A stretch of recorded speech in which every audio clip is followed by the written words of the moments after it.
নমস্কার, দেখছেন কলকাতা টিভি। আপনাদের সঙ্গে আমি মধুবন্তী। শুরু করছি চারটের চারদিক। আর চারটের চারদিকে একেবারে এক্সক্লুসিভ রিপোর্ট নিয়ে আপনাদের সামনে হাজির হয়েছি। লোকসভা ভোট এবং এই আসন্ন লোকসভা ভোটে বিজেপির প্রার্থী কারা, সকাল থেকে কলকাতা টিভির পর্দায় সেই এক্সক্লুসিভ তালিকা আমরা আপনাদের সামনে তুলে ধরেছি। অবশ্যই আরও একবার সেই নিয়ে বিস্তারিত আলোচনা করব। আমার সঙ্গে অপর স্টুডিও থেকে রয়েছেন আমার সহকর্মী অঙ্কুর ভট্টাচার্য।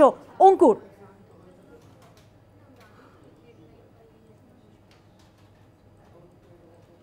অবশ্যই আমার প্রতিনিধি অঙ্কুর ভট্টাচার্য, আমাদের প্রতিনিধি আপনার সামনে তুলে ধরবেন সেই তালিকা আরও একবার আপনাদের জন্য। যেমনটা সকাল থেকে এক্সক্লুসিভ রিপোর্ট অর্থাৎ এক্সক্লুসিভ তালিকা প্রকাশ করেছি আপনাদের জন্য আমরা। লোকসভা ভোটে বিজেপির প্রার্থী কারা, রাজ্য নেতৃত্ব যে তালিকা ইতিমধ্যেই পেশ করেছে কেন্দ্রীয় বিজেপি নেতৃত্বর কাছে, সেই সম্ভাব্য প্রার্থী তালিকা পেশ করার হয়েছে কলকাতা টিভির পর্দায় ইতিমধ্যেই সকাল থেকে, সেটা আপনারা দেখেছেন। এবং আরও একবার তা নিয়ে বিস্তারিত আলোচনা অবশ্যই করব, আপনাদের সামনে তুলে ধরবো সেই তালিকা।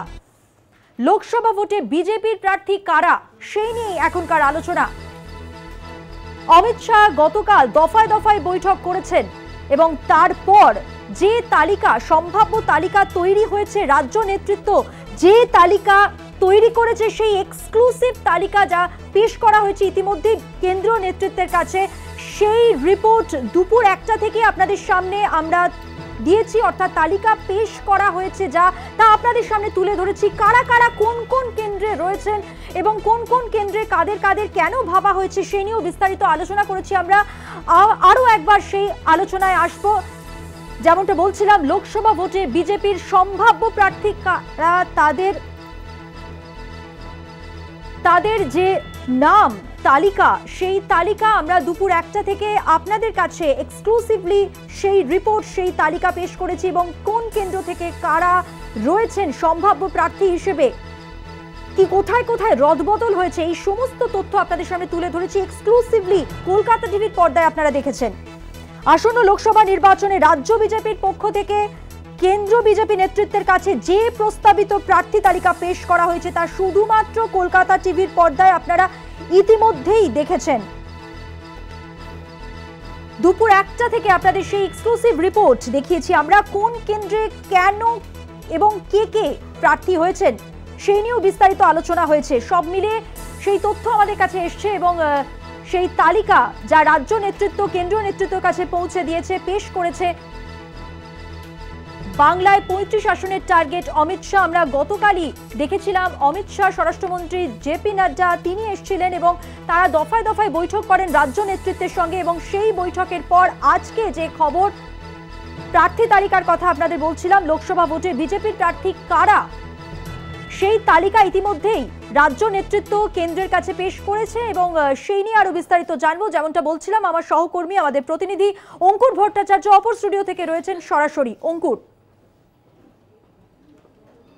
থেকে সেই এক্সক্লুসিভ খবর তুলে ধরেছিলাম কলকাতা টিভির দর্শকদের জন্য। রাজ্য বিজেপির পক্ষ থেকে একটা প্রার্থী তালিকা গঠন করা হয়েছে, যে প্রার্থী তালিকা তৈরি করে কেন্দ্রীয় বিজেপি নেতৃত্বের কাছে পাঠানো হয়েছে। এই প্রস্তাবিত প্রার্থী তালিকাই চলে এসেছে কলকাতা টিভির হাতে। সেই প্রস্তাবিত প্রার্থী তালিকায় যাদের নাম রয়েছে সেই নামগুলি আমরা তুলে ধরেছি দুপুর 1টা থেকে 2টো, বা এর আগের বুলেটিনেও আমরা দেখিয়েছি সেই খবর। আমরা সেই নামগুলি এবং সেই নাম এবং তার আসন তা নিয়ে বিশ্লেষণ শুনবো। আমাদের সঙ্গে রয়েছেন আমাদের পলিটিক্যাল এডিটর আশিস চট্টোপাধ্যায়। আশিসদা, একদম প্রথমে এই যে নামগুলি আমরা পাচ্ছি, সেই নামে আমরা দেখতে পেয়েছি যে বিভিন্ন গুরুত্বপূর্ণ আসনে যাদের নাম উঠে এসেছে, সেক্ষেত্রে অবশ্যই আমরা দেখেছি যে এই যে একটা মানে দিলীপ ঘোষ যেমন রয়েছে, সেই দিলীপ ঘোষের নাম ডায়মন্ড হারবার কেন্দ্রে যেখানে আমরা দেখতে পাচ্ছি, পাশাপাশি ব্যারাকপুর কেন্দ্রে আমরা দেখতে পাচ্ছি 4টি নাম রয়েছে। এই যে বিভিন্ন যে নামগুলো, এই নামগুলোর মধ্যে এখনো পর্যন্ত সবচেয়ে উল্লেখযোগ্য আপনার কোনটি মনে হয়েছে? এই যে 3টি তালিকা, 3টি জায়গার আমরা দেখতে পাচ্ছি, মোট প্রায় 42টি আসনের মধ্যে, যেখানে 35টি আসন লক্ষ্য রয়েছে যে বিজেপির, কতটা গোছানো মনে হয়েছে এই প্রার্থী তালিকা এখনো পর্যন্ত প্রস্তাবিত? দেখুন, আমি এক কথায় আপনার প্রশ্নের জবাব দিতে পারি যে এই তালিকা দেখে মনে হচ্ছে কত আগোছালো, কত দোলাচলে ভুগছে বিজেপির রাজ্য নেতৃত্ব, তাদের মধ্যে নানান দল উপদলের পারস্পরিক টানাপোড়েনের ফলে রাজ্য বিজেপির ভেতরের অবস্থা কতটা অন্তঃসার শূন্য সেইটা কিন্তু এই প্রার্থী তালিকায় স্পষ্ট বোঝা যাচ্ছে। যেমন ধরুন, আপনি বললেন যে বা এই তালিকায় দেখা যাচ্ছে যে দিলীপ ঘোষ, যিনি 2019-এ বিজেপির তুলনামূলকভাবে ভালো ফলাফল করবার সময় রাজ্য বিজেপির সভাপতি ছিলেন, তারপরে অবশ্য তাকে সরিয়ে বর্তমানে সুকান্ত মজুমদার রাজ্য সভাপতি, কিন্তু দিলীপ ঘোষ অত্যন্ত গুরুত্বপূর্ণ নেতা হিসেবেই তিনি থেকে গেছেন এই গত কয়েক বছর ধরে। সেই দিলীপ ঘোষকে যদি মেদিনীপুর থেকে সরিয়ে ডায়মন্ড হারবারে পাঠানো হয়, দিলীপ ঘোষ কি সেটা মেনে নেবেন? বা দিলীপ ঘোষ এত গুরুত্বপূর্ণ নেতা হওয়া সত্ত্বেও তার সঙ্গে আলোচনা ছাড়া কি এই তালিকা তৈরি হয়েছে? তাহলে দিলীপ ঘোষের মতো গুরুত্বপূর্ণ নেতার সাথে আলোচনা ছাড়া যদি বঙ্গ বিজেপির রুলিং অংশ, যারা বঙ্গ বিজেপি এখন শাসন করছে, তারা যদি একটা তালিকা তৈরি করে ফেলতে পারেন, তাহলে কি ঐক্য বা কি অনৈক্যের চেহারা নিয়ে বিজেপি নির্বাচনে যাবে সেটা ভেবেই আমার কিন্তু খুব অদ্ভুত এবং আশ্চর্য লাগছে। তাহলে কি শাহ নাড্ডা কলকাতায় দৌড়ে আসাটা এই অনৈক্যর ছবিটাকে ধামাচাপা দেবার জন্য? নানান প্রশ্ন রাজনৈতিকভাবে কিন্তু আজকে উঠে আসছে। একই সঙ্গে জানতে চাইবো, এই যে আমরা দেখতে পাচ্ছি যে এই প্রস্তাবিত প্রার্থী তালিকায় বিভিন্ন লোকের নাম আসছে এবং গতবার যাদেরকে যে সমস্ত জায়গায় দেওয়া হয়েছিল সেক্ষেত্রে 2019 সালে তাদের নামগুলো অপরিচিত ছিল। এবারেও সেক্ষেত্রে বেশ কিছু অপরিচিত নাম যেমন আছে, তার সঙ্গে সঙ্গে আমরা দেখতে পাচ্ছি যে তালিকা আপনি যেটা বললেন প্রথমেই, যে অগোছালো একটা প্রার্থী তালিকা, যেখানে বেশ কিছু সংশয়, দ্বিধা, দ্বন্দ্ব উঠে আসছে। আমরা বেশ কিছু তেতো প্রশ্ন আমরা যদি রাখি, এই তেতো প্রশ্নের মধ্যে যদি আমরা দেখতে পাই, আমি প্রথমেই আপনার কাছে জানতে চাইবো যে প্রার্থী পদে শুভেন্দু অধিকারী এবং মানে শুভেন্দু অধিকারীর দুই ভাই, তাদের নাম উঠে এলো। আমি তো আপনার এই প্রশ্ন শুনেই আপনার কথা কেড়ে নিয়ে আমি বলতে চাই যে এই তালিকা হয় শুভেন্দু অধিকারী মান্যতা দিয়ে পরিবারতন্ত্র সম্পর্কে তিনি যে সব নানান কথা এত বছর ধরে বলেছেন তার জন্য বঙ্গবাসীর কাছে তার ক্ষমা প্রার্থনা করা উচিত, অথবা শুভেন্দু অধিকারী প্রকাশ্য বিবৃতি দিয়ে বলা উচিত ওই তালিকার সঙ্গে আমি একমত নই, বা আমাকে অন্ধকারে রেখে ওই তালিকা করা হয়েছে। কোনটা? আমার মনে হয় এই তালিকাটায় শুভেন্দু অধিকারীর দুই ভাইয়ের যে নামটা এসছে এটা ঠিকই এসছে। শুভেন্দু অধিকারীরা বা এই অধিকারী পরিবার, আপনি দেখুন যে দুই ভাই এমপি এবং বাবা এমপি, পরে একজন এমপি থেকে মন্ত্রী হলেন তৃণমূলের আমলে, এবং মিউনিসিপ্যালিটির চেয়ারম্যান হচ্ছেন পরিবার থেকে। অর্থাৎ এই পরিবারটা কিন্তু ক্ষমতা যতটা পারা যায় কুক্ষিগত করা, এবং বাড়ির কোনো মহিলা নয়, শুধুমাত্র বাবা এবং ছেলেরা, তারা মিলে কুক্ষিগত করার যে ঐতিহ্য, তারই কিন্তু প্রতিফলন এখানে বড়জোর এটা বলা যেতে পারে। তাহলে কি শিশিরবাবু রাজনীতির থেকে সন্ন্যাস গ্রহণ করছেন, অন্তত ভোটের রাজনীতির থেকে? এমনটাই ইঙ্গিত। শিশিরবাবু তৃণমূলের নেই, তিনি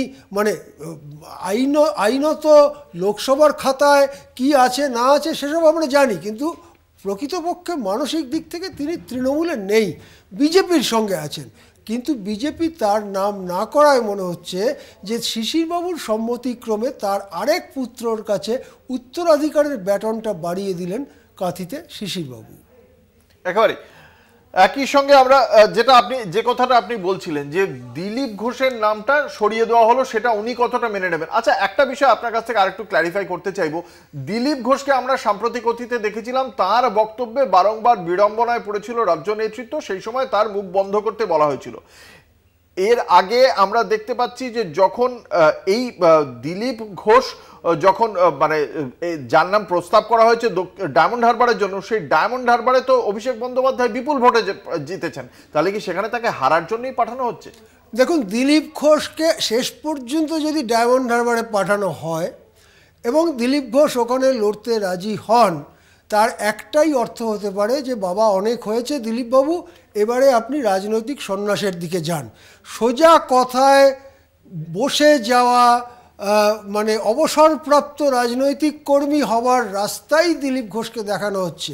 কিন্তু আমাদের অনেকেরই যারা এই সব ব্যাপারে খোঁজখবর রাখি সাংবাদিকতার সঙ্গে, আমার মনে হয় না যে দিলীপবাবু এটা মুখ বুজে মেনে নেবেন।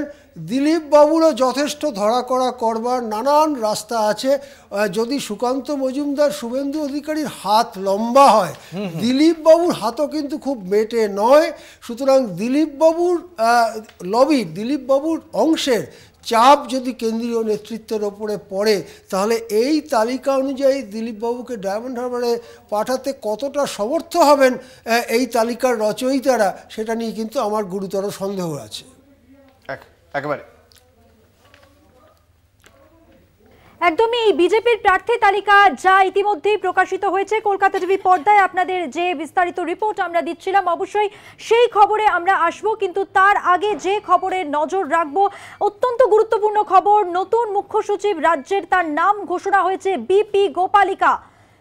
নতুন মুখ্য সচিব বিপি গোপালিকা রাজ্যের নতুন মুখ্য সচিব। মেয়াদ শেষ হরিকৃষ্ণ দ্বিবেদীর এবং তিনি রাজ্যের নতুন মুখ্য সচিব হলেন বিপি গোপালিকা। চলতি মাসেই মেয়াদ শেষ হরিকৃষ্ণ দ্বিবেদীর। নতুন রাজ্যের নতুন মুখ্য সচিবের নাম ইতিমধ্যেই ঘোষণা করা হয়েছে। রাজ্যে নতুন মুখ্য সচিবের নাম ঘোষণা হয়েছে, বিপি গোপালিকা হচ্ছেন রাজ্যের নতুন মুখ্য সচিব।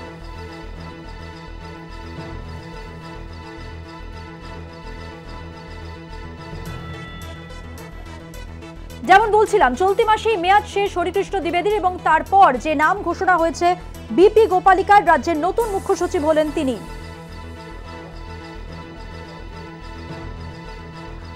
এই মুহূর্তের আরো একটি গুরুত্বপূর্ণ খবর আপনাদের সামনে তুলে ধরছি। রাজ্যের নতুন মুখ্য সচিবের নাম ইতিমধ্যেই ঘোষণা হয়েছে, বিপি গোপালিকা। নতুন মুখ্য সচিব বিপি গোপালিকা।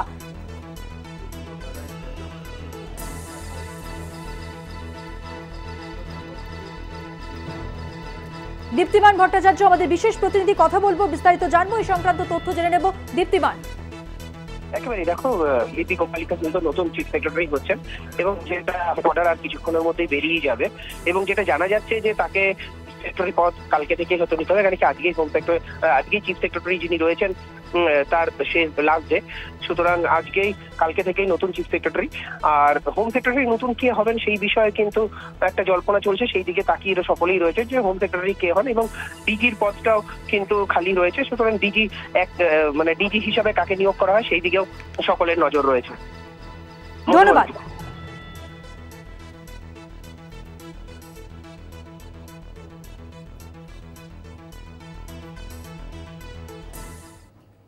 4টের চারদিকে সময়, এখন একটা বিরতির পর থাকছে আরো খবর, সঙ্গে থাকবেন। ফিরে এলাম বিরতির পর। যে খবরে আমরা নজর রেখেছি, যে আলোচনা আপনাদের সামনে তুলে ধরছিলাম কিছুক্ষণ আগে, লোকসভা ভোটে বিজেপির প্রার্থী কারা, সেই প্রার্থী তালিকা ইতিমধ্যেই আপনাদের সামনে আমরা তুলে ধরেছি, আর এই নিয়ে আলোচনাও হচ্ছিল। আমরা কথা বলবো সরাসরি আবারও, আমার সহকর্মী অঙ্কুর ভট্টাচার্য রয়েছেন অপর স্টুডিও থেকে। অঙ্কুর। হ্যাঁ, একেবারে আমরা এই আলোচনাতেই ছিলাম। আমাদের সঙ্গে রয়েছেন আমাদের পলিটিক্যাল এডিটর আশিস চট্টোপাধ্যায়। আমি আশিস চট্টোপাধ্যায়ের কাছ থেকে এই বিষয়ে জানবো এবং সেই আলোচনাতে আমরা দেখতে পাচ্ছিলাম বেশ কয়েকটি জায়গায় কিছু অগোছালো রয়েছে। এই মন্তব্যই করেছিলেন, এই মূল্যায়নই করেছিলেন আমাদের পলিটিক্যাল এডিটর। আমরা এবং দেখতে পাচ্ছি যে এখানে যে লিস্ট বেরিয়েছে সেই লিস্টে এমন একজনের নাম রয়েছে এমন কেন্দ্রে যাদের জয় নিয়ে কিন্তু বেশ কিছু সংশয় থাকছে। এই মুহূর্তে আমাদের সঙ্গে টেলিফোনে রয়েছেন আমাদের মুখ্য উপদেষ্টা সম্পাদক জয়ন্ত ঘোষাল। যেটা দাদা আপনার কাছে জানতে চাইবো যে ভারতীয় জনতা পার্টির রাজ্য নেতৃত্বের পক্ষ থেকে যে প্রার্থীদের নাম প্রস্তাব করা হয়েছে কেন্দ্রের কাছে, সেই তালিকা দেখার পর প্রাথমিকভাবে আপনার কোন কোন জায়গায় খটকা লাগছে, এবং এই প্রার্থী তালিকা যদি রাজ্য নেতৃত্বের পক্ষ থেকে সত্যি দেওয়া হয়ে থাকে, তাকে মান্যতা দেওয়ার কেন্দ্রীয় নেতৃত্বের পক্ষ থেকে মান্যতা দেওয়ার সম্ভাবনা সম্পর্কেই বা আপনার কি ধারণা? আমার প্রাথমিক যে ধারণাটা হচ্ছে সেটা হচ্ছে যে কলকাতা টিভির সাংবাদিক যিনি বা যারা এটা বের করতে পেরেছেন সাংবাদিক হিসেবে, সেটা নিশ্চয়ই একটা কৃতিত্ব যে এটা প্রথম তালিকা যেটা অমিত শাহ এবং জেপি নাড্ডা এসছেন এবং সেখানে সেই তালিকাটা তারা যেটা পেশ করছে, কেননা এটা তো একটা প্রক্রিয়া এবং এই প্রক্রিয়াটা শুরু করে দিয়েছে বিজেপি, এটা তো বোঝা যাচ্ছে। এবং অমিত শাহ যেভাবে তাড়াহুড়ো করে এলেন তাতে একটা জিনিস বোঝা গেল এবং তার বক্তৃতা থেকেও বোঝা গেল যে তারা পশ্চিমবঙ্গকে অগ্রাধিকার দিচ্ছে। এটা তো অমিত শাহ নিজে অন রেকর্ড বক্তৃতাতেও বললেন। এবং কেন দিচ্ছেন, হিন্দি বলয়ে যদিও তারা আসন বাড়ানোর লক্ষ্য রেখেছে, রাজ্য বিধানসভা নির্বাচনগুলোতে তাদের ভোট বাড়িয়েছে, এতৎ সত্ত্বেও একটা শঙ্কা আছে যে কোথাও একটা স্যাচুরেশন পয়েন্টে পৌঁছে যাওয়ার পর সেটা কতটা স্ট্রেচ করা যাবে। কেননা সংখ্যা গরিষ্ঠতার জন্য দক্ষিণ ভারত না থাকলে অন্যান্য পূর্ব ভারতে অসম ছাড়া সেখানে পশ্চিমবঙ্গ একটা রাজ্য যেখানে 2019-এ যেটা সম্ভাবনা হয়েছিল, 2021-এ যেটা পুরো উল্টে গেছিল, সেটাকে আবার যে কোনো মূল্যে যাতে রিভাইভ করা যায়, তাহলে এটা টপ প্রায়োরিটি দেওয়া হয়েছে।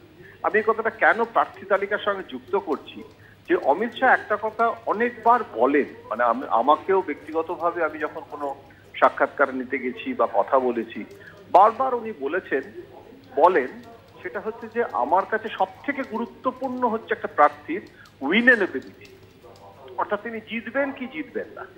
এবং সেইটা পশ্চিমবঙ্গের আসনগুলো সেটা কিন্তু অমিত শাহ ব্যক্তিগতভাবে কিন্তু জানেন না, এমন তো নয়। মমতা বন্দ্যোপাধ্যায় যেরকম পশ্চিমবঙ্গের 42টা আসন হাতের তালুর মতো চেনেন, সেটা তো অমিত শাহর পক্ষে সম্ভব নয়।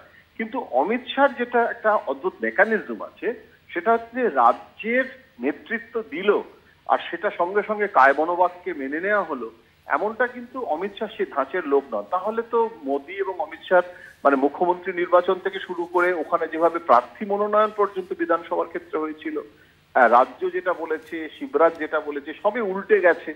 এখন এক্ষেত্রে দিলীপ বাবুকে ডায়মন্ড হারবারে অভিষেক বন্দ্যোপাধ্যায়ের বিরুদ্ধে লড়ানোর প্রস্তাব, এটা রাজ্য বিজেপি নেতৃত্ব দিচ্ছে, আরএসএস এর সেখানে কি ভূমিকা থাকবে? কেননা দিলীপ বাবুর কিন্তু এবারে অনেক কথা কাটাকাটি হয়েছে, অনেক গোলমাল হয়েছে বৈঠকের মধ্যে, যেটুকু যা খবর পাওয়া গেছে।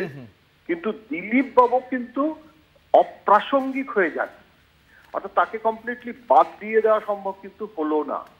এবং একটা জিনিস বোঝা যাচ্ছে যে ভোটের আগে যে স্ট্র্যাটেজিটা রাজস্থান বা সব জায়গায় ওরা বিজেপি করেছে, যে যারা যারা ডিসিডেন্ট যাতে তাকেও যাতে প্রোঅ্যাক্টিভেট করে মাঠে নামানো যায়, তাহলে সেখানে দিলীপ বাবুকে ডায়মন্ড হারবারে অভিষেক বন্দ্যোপাধ্যায়ের বিরুদ্ধে লড়িয়ে নজর কাড়ানো, একটা কেন্দ্র তৈরি করা, এটা কতটা বাস্তবায়িত হবে সেটা নিয়ে আমার একটা প্রাথমিকভাবে এটা নিয়ে আমার একটা প্রশ্ন থেকে যাচ্ছে।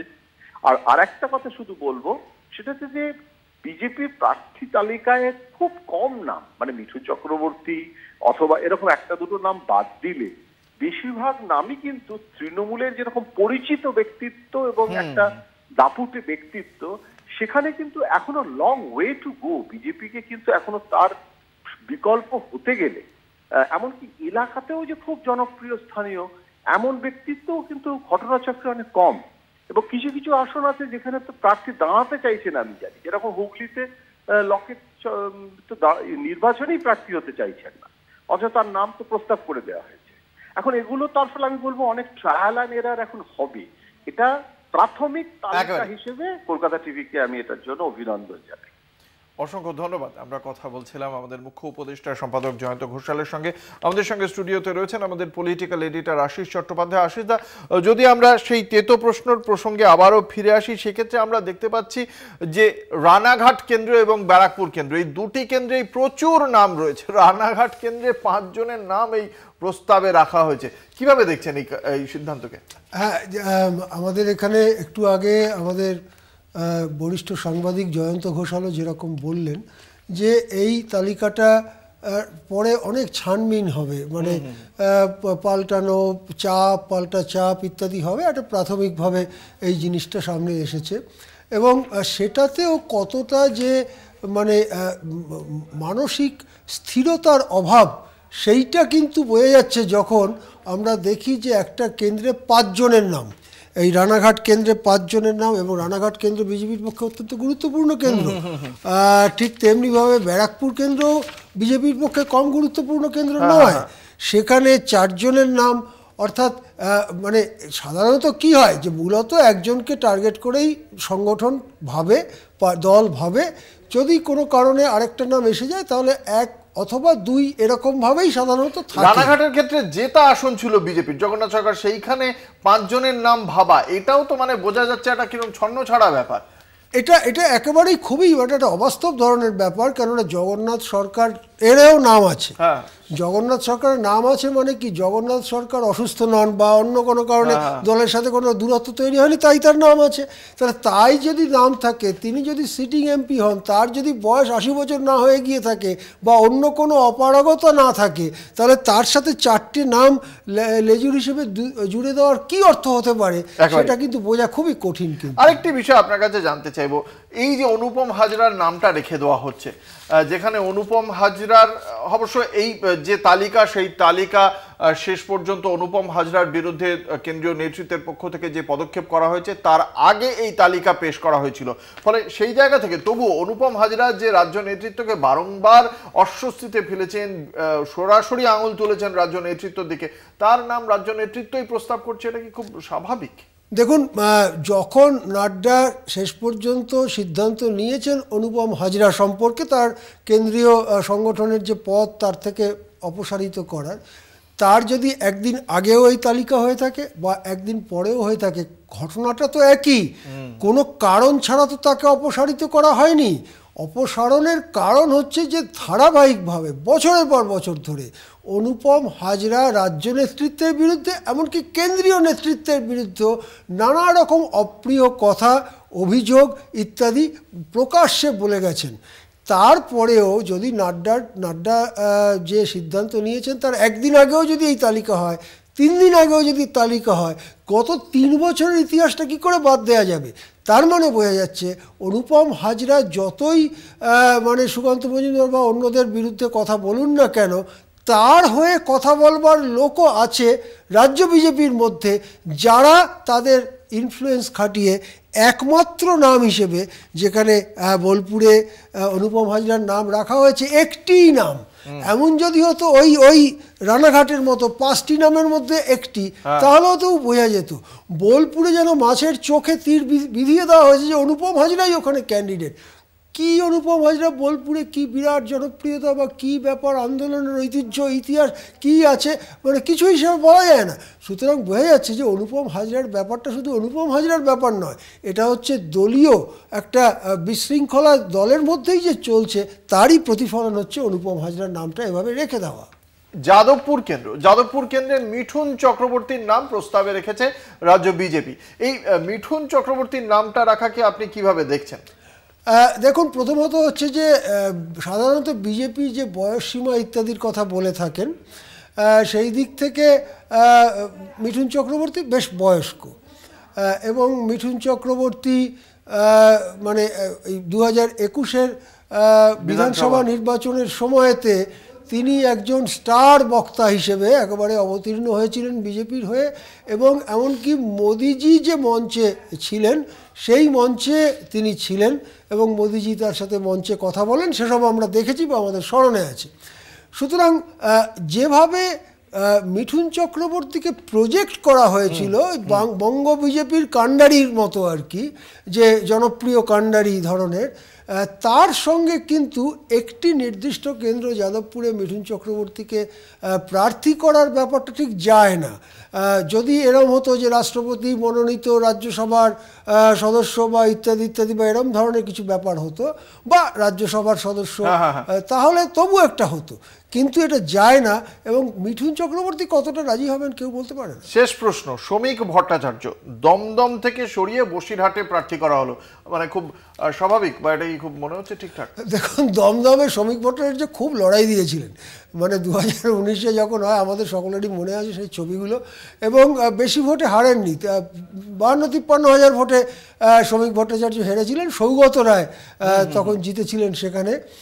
সুতরাং সেই সময় এবং তার পরবর্তীকালে ওই দমদম এলাকাটা একটু চাষবাস করে গেছেন শ্রমিক ভট্টাচার্য। তাছাড়া তার মুখটাকেও এখন দেখা যায় বিজেপির হয়ে কথা বলেন, সংবাদপত্রে দেখা যায়, টেলিভিশনে দেখা যায়। সুতরাং তিনি দমদম ছেড়ে অন্য জায়গায় যেতে রাজি হবেন এবং দমদমে অন্য লোক দাঁড়িয়ে যাবে, এইটা খুব মানে এটা নতুন একটা গণ্ডগোলের সূচনা করবে বলে মনে হয় বিজেপির অন্দরে। একবারে আমরা যে প্রার্থী তালিকা তার একটা মূল্যায়ন শুনলাম আমাদের পলিটিক্যাল এডিটর আশিস চট্টোপাধ্যায়ের কাছ থেকে। আবারও ফিরে যাব নিউজ রুমে মধুবন্তীর কাছে। মধুবন্তী। ধন্যবাদ অঙ্কুর। আমরা শুনলাম লোকসভা ভোটে বিজেপির প্রার্থী তালিকা নিয়ে একটা বিশ্লেষণ আলোচনা শুনলাম আমরা।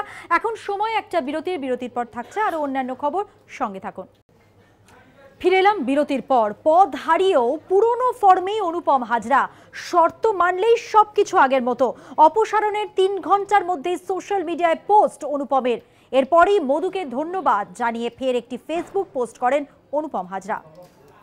একের পর এক বিস্ফোরক মন্তব্য, কড়া ভাষায় দলের নিন্দা, তৃণমূলের মঞ্চে হাজিরার মধ্যে দিয়ে রাজ্য নেতৃত্বকে অস্বস্তিতে ফেলেছিলেন অনুপম হাজরা।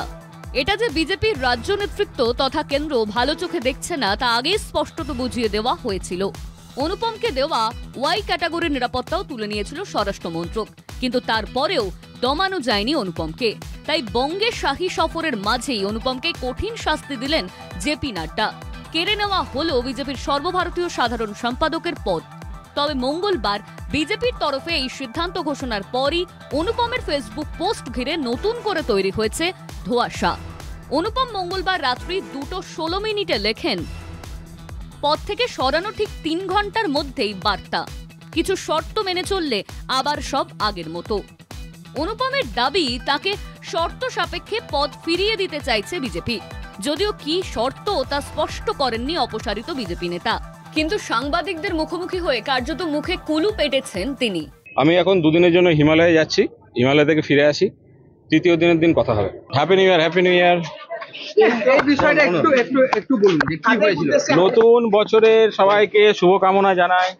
তবে অনুপমের এই পরিণতি তার কৃতকর্মের ফল বলেই দাবি করেছেন বিজেপির বীরভূম সাংগঠনিক জেলা সভাপতি ধ্রুব সাহা। অন্যদিকে অনুপমকে অপসারণের তত্ত্ব মানতে নারাজ বিজেপির মুখপাত্র শ্রমিক ভট্টাচার্য। যেমন কর্ম তেমন ফল। বঞ্চিত লোকেদের ভাগ্য ঠিক করতে গিয়ে নিজে বঞ্চিত হয়ে গেছেন না। আর একটা বাংলায় প্রচলিত কথা আছে, জানি না এখানে সাজবে কিনা, বানরের গলায় মুক্তোর মালা দিলে বানর সেটার মর্যাদা বুঝে না। আমার কাছে যতটা খবর আছে, ওনার যেটা বাংলো সেটা ছাড়া চিঠি চলে গেছে। অপসারিত এই শব্দের সঙ্গে আমি একমত নই। পার্টিও এটাকে সমর্থন করে না। পার্টি নির্দিষ্ট গঠনতন্ত্র আছে, এটা কোনো পরিবারতান্ত্রিক রাজনৈতিক দল নয়, একটা ব্যক্তির ইচ্ছায় চলা রাজনৈতিক দল নয়। এটা যেখানে হয় সেটা সম্মিলিতভাবে পার্টির যাদেরই কাজ তারা ঠিক করে। এখানেই থেমে থাকেননি অনুপম।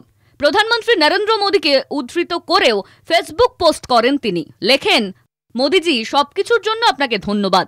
আপনি যদি বিশ্বাস করেন আপনি ঠিক, তবু আপনার সমালোচনা হচ্ছে, আপনার উপর চিৎকার হচ্ছে, তাহলে মনে রাখবেন প্রতি খেলায় দর্শকরাই চেঁচামেচি করে, খেলোয়াড়রা চিৎকার করে না। খেলোয়াড় হয়ে উঠুন, নিজের ওপর বিশ্বাস রাখুন। এই নিয়ে মুখ খুলেছেন তৃণমূল নেতা কাজল শেখ। তার মতে যারা বিজেপির ভ্রষ্টাচারের বিরুদ্ধে রুখে দাঁড়াবে তাদের দল থেকে বহিষ্কার করাই বিজেপির নীতি। কিন্তু বর্তমানে বিজেপির দলে চোর চাপটা দাগাবাজ ধান্দাবাজ ছাড়া অন্য কেউ আছে বলে তো আমার মনে হয় না। আর বিজেপি দলে যে ভালো কথা বলবে, যে সত্য কথা বলবে, তার জায়গা হবে না, সেটা এখান থেকে প্রমাণ পাচ্ছি আমরা। অনুপম বিজেপির হাত ধরলেও একসময় তৃণমূলের পরিচিত মুখ ছিল অনুপম হাজরা, কিন্তু সম্প্রতি অনুপমের প্রত্যেক কথায় বিজেপির বিরোধিতা স্পষ্ট। তাই বারবার গেরুয়া শিবিরের বিরুদ্ধে সুর চড়াতেও পিছপা হননি তিনি, যার ফলস্বরূপ তার উপর নেমে এসেছে শাস্তির খাঁড়া। এই আবহে কি ফের দল বদলাবেন অনুপম, নাকি শর্ত মেনে নিয়েই বিজেপিতেই টিকে থাকবেন তিনি? সেদিকেই তাকিয়ে রাজনৈতিক মহল। বীরভূম থেকে মনা বীরবংশীর রিপোর্ট, কলকাতা টিভি। এই কিছুদিন যাবতই যেটা চোখে পড়ছে, এই অনুপম হাজরাকে নিয়ে কিন্তু ঘটনা প্রবাহের শেষ নেই।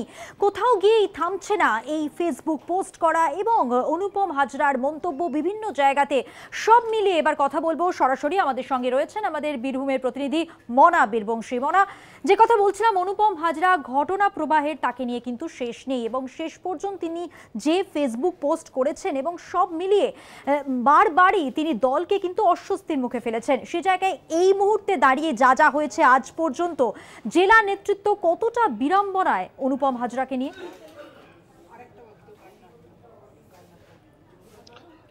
দেখো, তুমি যে প্রশ্নটা করলে এটা অত্যন্ত একটি গুরুত্বপূর্ণ প্রশ্ন। তার কারণ হচ্ছে বীরভূম জেলা নেতৃত্ব অনুপম হাজরাকে নিয়ে কতটা বিড়ম্বনায় এটা বলার আর অপেক্ষা রাখে না। তার কারণ তুমি জানো, সম্ভাব্য যে প্রার্থী তালিকা যেটা আমাদের হাতে এসে পৌঁছেছে, সে জায়গায় বোলপুর যে লোকসভা কেন্দ্রে সেখানে অনুপমের নাম রয়েছে এবং অনুপমকে আজকে আমরা বোলপুর মহকুমা আদালতে দেখলাম, তার যে শরীরী ভাষা, তার যে বডি ল্যাঙ্গুয়েজ, তাতে অনুপম তার যে কেন্দ্রীয় যে জাতীয় যে সম্পাদক পদ সেটা হারিয়েছেন, তার নিরাপত্তা প্রত্যাহার হয়েছে। তাতে যে অনুপম কোথাও একটা যে বিরাট অখুশি এমনটা কিন্তু দেখা যাচ্ছে না। সুতরাং অনুপম যে পোস্ট করেছে, তুমি জানো যে অনুপমকে যখন গতকালকে আমরা খবরটা তুলে ধরি যে অনুপমকে তার যে জাতীয় সম্পাদক পদ সেখান থেকে সরিয়ে দেওয়া হলো, তারপরেই অনুপম মধ্যরাত্রে পোস্ট করলেন তার ফেসবুকে। কি পোস্ট করলেন অনুপম? সেখানে লিখছেন যে পদ থেকে সরানোর 3 ঘন্টার মধ্যে আমার কাছে বার্তা আসে, কিছু শর্ত মানলে আগের মতো আবার সবকিছু ঠিকঠাক। সেখানে কি লিখলেন তারপরে? যে কোনটা কি করা উচিত আপনারাই ঠিক করুন। মানে অর্থাৎ তার যারা ফ্রেন্ড সার্কেলে রয়েছে বা তার দর্শকদের উত্তর হচ্ছে অনুপম লিখছেন। পরে আবার সেই সেন্টেন্স আবার বাক্যটাও তিনি উইথড্রল করলেন, শুধুমাত্র প্রথমের যে বিষয়টি রাখলেন। পরবর্তীকালে এই দিন সকালে আমরা দেখলাম অনুপম আরেকবার কি লিখেছে, নরেন্দ্র মোদীর উদ্দেশ্যে তিনি লিখছেন যে সামগ্রিক ক্ষেত্রে নরেন্দ্র মোদীকে তিনি কিন্তু ধন্যবাদ জানাচ্ছেন এবং তিনি বলছেন যে দেখুন, আপনি তো আপনাকে নিয়ে তো প্রচুর সমালোচনা হয়, আপনাকে নিয়ে প্রচুর নিন্দাও হয়, কিন্তু আপনি তো সঠিক জায়গায় রয়েছেন। অর্থাৎ আমি মনে করি একজন ভালো বড় খেলোয়াড় হলে সে চুপচাপই থাকবে। বড় খেলোয়াড়রা কখনো চিৎকার করে না, খেলোয়াড়রা কখনো চিৎকার করে না, যারা দর্শক আসনে থাকে তারা চিৎকার করেন। নিজের আসনে বসে নিজে যদি সরকার থাকেন তাহলে শেষ কথা বলা যেতে পারে। অর্থাৎ এই অনুপমকে নিয়ে যে একটা চূড়ান্ত একটা কি বলবো টান একটা নাটকের যে বিষয়টা আমরা দেখতে পাচ্ছি, তাতে কিন্তু যথেষ্টই বিড়ম্বনা তোমার পোস্টের উত্তর অনুযায়ী। তার কারণ হচ্ছে তুমি জানো যে ধ্রুব সাহা, তার বক্তব্য আমরা সকালে নিয়েছিলাম, তার সঙ্গে কথা বলেছিলাম, দিনভর তার বক্তব্য আমরা কলকাতা টিভি পর্দায় তুলে ধরেছি। তিনি যেটা বলছেন যে তিনি ব্যঙ্গ করে বলছেন যে গ্রাম বাংলায় অত্যন্ত একটি পরিচিত প্রবাদ রয়েছে, বানরের গলায় মুক্তোর মালা। অর্থাৎ অনুপমের ক্ষেত্রে অনুপমকে যে জাতীয় সম্পাদক পদ দিয়েছিল এটা তার প্রাপ্য বা যোগ্য নয়, এমনটাই কিন্তু ধ্রুব সাহা বলছেন। এছাড়াও তিনি বলছেন যে তিনি যে কর্ম করেছেন তার ফল তাকে ভুগতে হয়েছে এবং তাকে দিল্লির যে তার বাংলো তাকে নাকি কেন্দ্রীয় নেতৃত্ব ছাড়তে বলেছেন।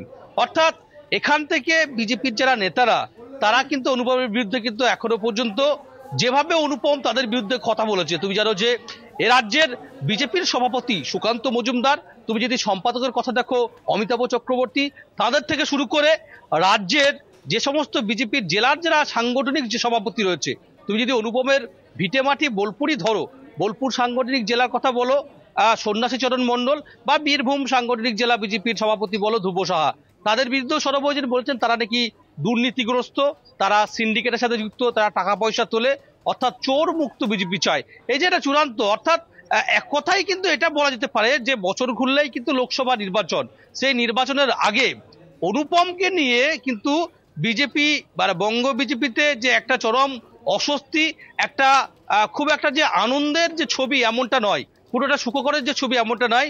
মূলত অনুপম আবার আজকে যে বোলপুর মহকুমা আদালতে বক্তব্য রাখলেন যে তিনি বঙ্গবাসীর উদ্দেশ্যে, পশ্চিমবঙ্গের মানুষের উদ্দেশ্যে তিনি বললেন হ্যাপি নিউ ইয়ার, অর্থাৎ নতুন বছর আসছে, নতুন বছরের শুভেচ্ছা এবং অভিনন্দন জানাচ্ছেন বঙ্গবাসীকে।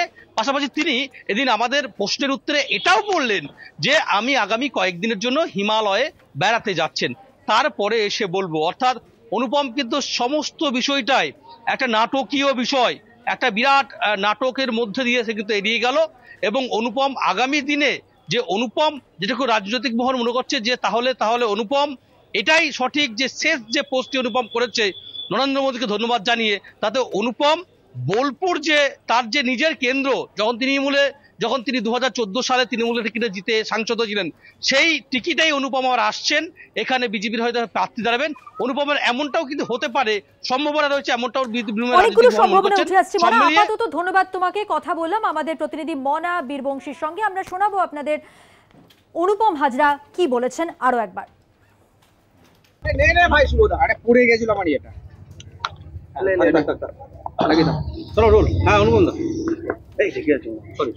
আপনাকে পদ থেকে অপসারণ করা হয়েছে, কি বলবেন এই বিষয়টা? আমি এখন দুদিনের জন্য হিমালয়ে যাচ্ছি, হিমালয় থেকে ফিরে আসি, তৃতীয় দিনের দিন কথা হবে। সেদিন কি মানে সব ঠিক হয়ে যাবে? আমি হিমালয় থেকে ফিরি, প্রার্থী হবে না তৃণমূলে প্রার্থী, ঘর প্রার্থী? হিমালয় থেকে ফিরি, তারপর কথা বলবো। এখন দুদিন হিমালয়ে থাকবো। Happy new year, happy new year. এই বিষয়টা একটু বলুন যে কি হয়েছিল। নতুন বছরের সবাইকে শুভকামনা জানাই। সময় এখন একটা বিরতির পর থাকছে আরো খবর, সঙ্গে থাকবেন। আগামী 14ই জানুয়ারি থেকে শুরু হতে চলেছে রাহুল গান্ধীর দ্বিতীয় পর্যায়ের পদযাত্রা কর্মসূচি। প্রথম পর্বের ভারত জোড়ো যাত্রার এবার নাম বদলে হয়েছে ভারত ন্যায় যাত্রা। জাতি দাঙ্গায় বিধ্বস্ত মণিপুরের রাজধানী ইম্ফল থেকে শুরু করে বাংলা, ওড়িশা, মধ্যপ্রদেশ সহ মোট 14টি রাজ্য পরিক্রমা করে যাত্রা শেষ হবে মহারাষ্ট্রের মুম্বাইতে। নতুন বছরের শুরুতেই ফের মেগা জনসংযোগ কর্মসূচি নিয়ে পথে নামতে চলেছেন কংগ্রেসের প্রাক্তন সভাপতি সাংসদ রাহুল গান্ধী। উত্তর পূর্ব ভারত থেকে পশ্চিম ভারত পর্যন্ত বিস্তৃত এই পথ পরিক্রমায় 14টি রাজ্যের 85টি জেলায় সর্বমোট 6200 কিলোমিটার পথ অতিক্রম করবে রাহুলের ভারত ন্যায় যাত্রা। বুধবার দলের পক্ষ থেকে এআইসিসির সাধারণ সম্পাদক কেসি বেণুগোপাল আনুষ্ঠানিকভাবে এই কর্মসূচির ঘোষণা করেন। তিনি জানান, 14ই জানুয়ারি মণিপুরের রাজধানী ইম্ফলে ভারত ন্যায় যাত্রার সূচনা করবেন কংগ্রেস সভাপতি Mallikarjun খাড়গে। Manipur this yatra basically you know that Manipur is one of the important part of the northeast. We are starting this yatra from northeast. Manipur, we want to try to heal the wounds which happened in Manipur. Therefore, this yatra is the yatra for love and affection. গত 21শে December Congress working কমিটির বৈঠকে এই কর্মসূচির প্রস্তাব সর্বসম্মতভাবে গৃহীত হয়। ভারত ন্যায় যাত্রার সূচনার জন্য জাতি দাঙ্গায় বিধ্বস্ত মণিপুরকে বেছে নেওয়া হয়েছে। মাসের পর মাস যে ডাবল ইঞ্জিন সরকারের রাজ্যে চলতি অস্থিরতায় কেন্দ্রের শাসক বিজেপির পরোক্ষ মদত রয়েছে বলে দাবি বিরোধীদের। উত্তর পূর্বের রাজ্যগুলি শেষে বিহার, ঝাড়খণ্ড হয়ে 1 ফেব্রুয়ারি রাহুলের যাত্রা বাংলায় পৌঁছবে। প্রথম পর্যায়ে ভারত জোড়ো যাত্রায় দক্ষিণ ভারত থেকে 12টি রাজ্য পরিক্রমায় প্রায় 4500 কিলোমিটার পথ পাড়ি দিয়েছিলেন। সেই কর্মসূচিতে একাধিক বিজেপি বিরোধী দল সংহতি জানাতে অংশ নেয়। এবার ইন্ডিয়ার শরিক দলগুলিকে রাহুলের ভারত ন্যায় যাত্রায় অংশ নিতে আমন্ত্রণ জানানো হবে কিনা তা এখনও চূড়ান্ত হয়নি। তবে আগামী লোকসভা ভোটের প্রাক্কালে রাহুলের এই কর্মসূচি বস্তুত কংগ্রেসের প্রচারের পাশাপাশি দলের সাংগঠনিক প্রস্তুতির মহড়া বলেই মনে করা হচ্ছে। কলকাতা টিভি।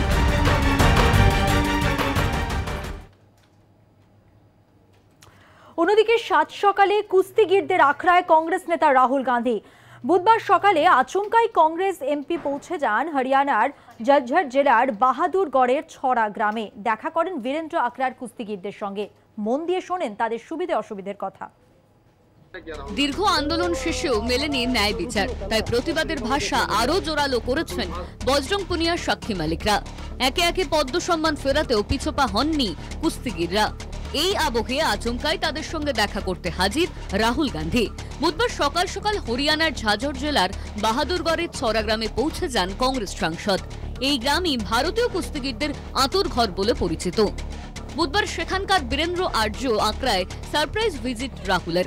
वो हमारा जो रूटीन होता ना रेसलिंग का, वो देखने के लिए आए। तो कोई खास बात हुई पहलवानों से? वो बिल्कुल उनके माइक में, उनके चैनल पे या वो वीडियो बनाई थी उन्होंने। हाँ, कुश्ती की उन्होंने, एक्सरसाइज की। बिल्कुल आपके साथ किया? मेरे साथ ही कर रहे थे। तो क्या खास देखने आए थे वो जो आप लोगों को? वो ये देखने आए थे कि भाई जो एक खिलाड़ी होता है उनका जीवन कैसे होता है, कि रेसलिंग का जीवन कैसे होता है, तो वो देखने के लिए आए थे। প্রথমে সাক্ষী মালিক কুস্তি থেকে অবসরের কথা ঘোষণা করেন, তারপর বজরং পুনিয়া পদ্মশ্রী ফেরত দেন। এরপরই মঙ্গলবার প্রধানমন্ত্রী নরেন্দ্র মোদীকে চিঠি দিয়ে খেলরত্ন এবং অর্জুন পুরস্কার প্রত্যাখ্যান করতে চান বিনেশ ফোগট। ব্রিজভূষণ শরণ সিং এর বিরুদ্ধে প্রতিবাদ আন্দোলনে এই তিনজনই কাঁধে কাঁধ দিয়ে লড়াই করেছিলেন। কুস্তিগিরদের এই প্রতিবাদের জেরেই জাতীয় কুস্তিতে নেমে এসেছে অকাল বৈধব্য। কিন্তু যতদিন না পর্যন্ত যৌন হেনস্থার শিকার কুস্তিগিররা বিচার পাচ্ছেন, ততদিন পর্যন্ত এই লড়াই চলবে বলে হুঁশিয়ারিও দিয়েছিলেন তারা। বুধবার হরিয়ানার ঝাজরে বীরেন্দ্র আর্য আখড়ায় সেই প্রতিবাদেই জমায়েত চলছিল কুস্তিগিরদের। বজরং ছাড়াও সেখানে ছিলেন অলিম্পিক্স পদকজয়ী সাক্ষী মালিক, বিনেশ ফোগট সহ অনেকেই। সেখানেই এসে হাজির হন কংগ্রেস নেতা রাহুল। রাহুলকে দেখেই তাকে ঘিরে বসেন কুস্তিগিররা। সকলের সঙ্গে বসে দীর্ঘক্ষণ কথা বলেন কংগ্রেস নেতা। আখড়ায় কিভাবে অনুশীলন হয় তা দেখার পাশাপাশি পুনিয়া সাক্ষীদের সঙ্গে খাওয়া দাওয়া করেন রাহুল। এখানেই শেষ নয়, সাত সকালে কুস্তির আখড়ায় তাদের সঙ্গে কুস্তি লড়তেও দেখা যায় রাহুলকে। কুস্তিগিরদের এই পরিণতিতে রীতিমতো মর্মাহত রাহুল। এই নিয়ে এক্স হ্যান্ডেলে রাহুল প্রশ্ন তোলেন, এই খেলোয়াড়দের যদি ময়দানের লড়াই ছেড়ে রাজপথে অধিকার ও ন্যায় বিচারের জন্য লড়াই করতে হয়, তাহলে তাদের সন্তানদের এই পথ বেছে নিতে কে উৎসাহিত করবে? ভারতীয় কুস্তি ফেডারেশন নিয়ে যখন বিতর্ক বহমান, তখন কুস্তিগিরদের সঙ্গে রাহুল গান্ধীর সাক্ষাৎ যথেষ্ট তাৎপর্যপূর্ণ বলে মনে করছে বিশেষজ্ঞ মহল। কলকাতা টিভি। সময় আরো একটা বিরতির পর থাকছে আরো খবর, সঙ্গে থাকুন। এবার যে খবরে নজর রাখবো, এবার পঞ্চায়েত কর্মী তাদেরও কিন্তু হেলথ স্কিমের সুবিধে দেওয়া হবে, অর্থাৎ স্বাস্থ্য সাথীর আওতায় তারাও পড়বেন। পঞ্চায়েত কর্মী যারা, তারাও হেলথ স্কিমের সুবিধে পাবেন। 25 থেকে 30 হাজার পঞ্চায়েত কর্মী তারা এই সুবিধে পাবেন। চা শ্রমিকদের জমির পাট্টা দেওয়া হবে। জানিয়ে রাখি, এবার পঞ্চায়েত কর্মী যারা, তাদের স্বাস্থ্য সাথী দেওয়া হবে। পঞ্চায়েত কর্মীরা হেলথ স্কিমের সুবিধে পাবেন। 25 থেকে 30 হাজার পঞ্চায়েত কর্মী এই সুবিধে পাবেন। পাশাপাশি জানিয়ে রাখি, চা শ্রমিক যারা, তাদের জমির পাট্টা দেওয়া হবে।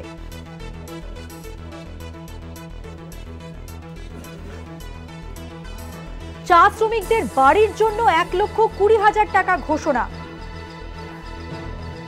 29 জন হোমিওপ্যাথিক অফিসার নিয়োগ করা হবে। নবান্ন সূত্রে খবর, পঞ্চায়েত কর্মীদের স্বাস্থ্য সাথী দেওয়া হবে। পঞ্চায়েত কর্মীরা হেলথ স্কিমের সুবিধে পাবেন। পাশাপাশি জানা যাচ্ছে, চা শ্রমিক যারা, তাদের জমির পাট্টা দেওয়া হবে।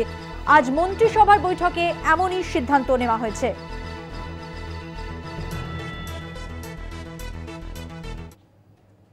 আসবো পরের খবরে। গঙ্গাসাগর মেলা নিয়ে প্রশাসনিক বৈঠক মুখ্যমন্ত্রী মমতা বন্দ্যোপাধ্যায়ের।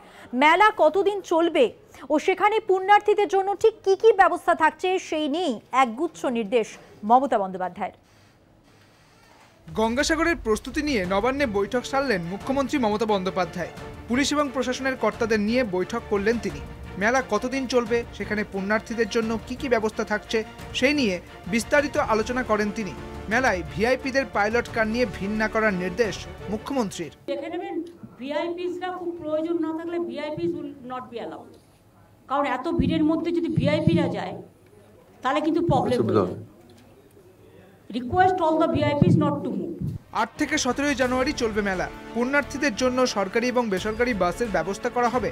থাকবে বার্জ, প্রতিটি বার্জ ভেসেলে থাকবে লাইফ জ্যাকেট। 250টি সরকারি বাস এবং 250টি বেসরকারি বাস, 6টি বার্জ, 32টি ভেসেল, 100টি লঞ্চ, 21টি জেটি ব্যবহার করা হবে। রেলকেও অনুরোধ করব, হাওড়া শিয়ালদা থেকে maximum train should run 3-4 days before মেলা অ্যান্ড আফটার মেলা। জিএসপি ট্র্যাকিং, স্যাটেলাইট ট্র্যাকিং এ থাকবে ইসরোর সহযোগিতা। মেলার সময় বাড়তি ট্রেন চালানোর আবেদন জানিয়েছেন মমতা বন্দ্যোপাধ্যায়। বার্জ ভেসেল লঞ্চে আমরা লাইফ জ্যাকেট রাখবো। এছাড়াও জিপিএস ট্র্যাকিংয়ের ব্যবস্থা করা হয়েছে।